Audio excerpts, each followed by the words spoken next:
तो आप जो देख रहे हैं ये है पल्सर, देख सकते हैं पल्सर 150 DTSI इंजन है। तो ये बाइक मेरे पास आया हुआ है, ठीक है। इसका इग्निशन ऑन कर रहा हूँ, इसमें लाइन वगैरह कुछ नहीं आ रहा है। तो इनको अपना इंजन का साउंड पसंद नहीं है। मैं आपको साउंड सुनाता हूँ स्टार्ट करके।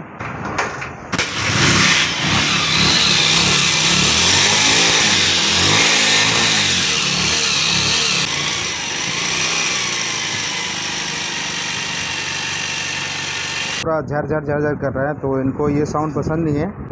ये 2-3 जगह बनाया है लेकिन सक्सेस नहीं हुआ है, तो ये मेरे पास लेके आया। तो अब मैं इसे खोलूँगा, खोल के आप सबको बताता हूँ इसका प्रॉब्लम कैसे सॉल्व होगा और इसमें क्या क्या सामान डालने से आपका ये पहले की तरह ही साउंड हो जाएगा दोस्तों। तो बने रहिए आप सब वीडियो में, मैं अभी इसको खोल लूँगा दोस्तों। तो दोस्तों आप सब देख सकते हैं मैंने पल्सर का हेड ब्लॉक खोल लिया है और ये क्लच साइड भी खोल लिया है, ठीक है।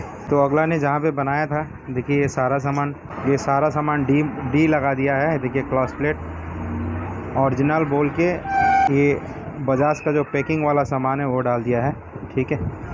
ये पिस्टन भी डी माल लगा दिया है, ठीक है, कुछ लोकल कंपनी वाला। तो इसका काफ़ी सारा सामान मैं चेंज करने वाला हूँ दोस्तों। ये रहा इंजन देखिए।